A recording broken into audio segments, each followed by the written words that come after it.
أعوذ بالله من الشيطان الرجيم بسم الله الرحمن الرحيم رب اشرح لي صدري ويسر لي أمري واحلل عقدة من لساني يفقهوا قولي واجعل لي وزيرا من أهلي. السلام علیکم ورحمۃ اللہ وبرکاتہ. ڈیئر بردرز اینڈ سسٹرز، آج میں نے آپ کو بس یہ بتانا تھا کہ عربی زبان جو ہے اس کے اندر جو الفاظ ہوتے ہیں ان کے کچھ اسپیشل اسٹرکچرز اور پیٹرنز ہوتے ہیں. ان پیٹرنز کی وجہ سے زبان سیکھنا بڑی انٹرسٹنگ ہو جاتی ہے، بڑی آسان ہو جاتی ہے. اور صرف یہی نہیں، ان پیٹرنز کی وجہ سے آپ الفاظ کے معنی آرام سے گیس کر سکتے ہیں.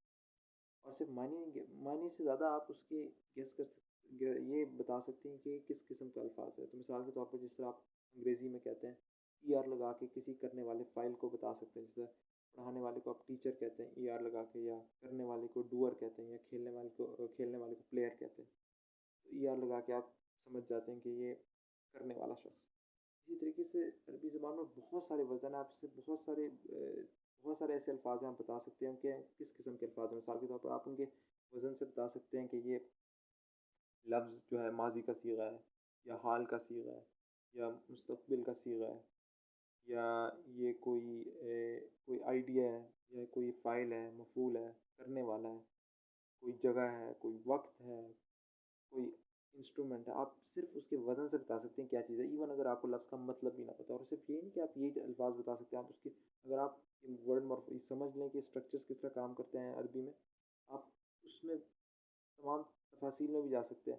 اگر آپ کو کرنے والے کا پتہ چل جائے تو آپ کرنے والی بھی کر سکتے ہیں، دو کرنے والے، دو کرنے والیاں، بہت سارے کرنے والے، آپ تمام الفاظ جو ہیں اس آرام سے آپ بتا سکتے ہیں اگر آپ عربی زبان کے اندر پیٹرنز پڑھ لیں.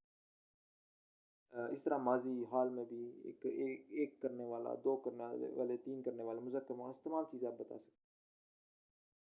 تو یہاں پہ میں صرف آپ لوگوں کو ایک دعوت دینا چاہوں گا کہ آپ اپنے دن کے اوقات میں سے صرف چاہیں تو 2 منٹ، 3 منٹ، 5 منٹ نکال کے عربی پڑھیں.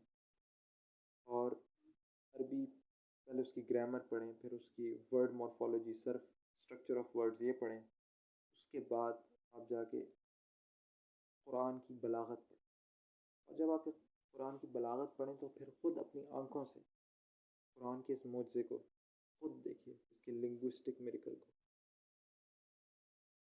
اور آخر میں آپ کے سامنے صرف ایک سوال رکھتا ہوں جو آپ اپنے آپ سے خود بھی کر سکتے ہیں، اور وہ یہ کہ کیا آپ نے اس روئے ارض کی بہترین کتاب کو پڑھا؟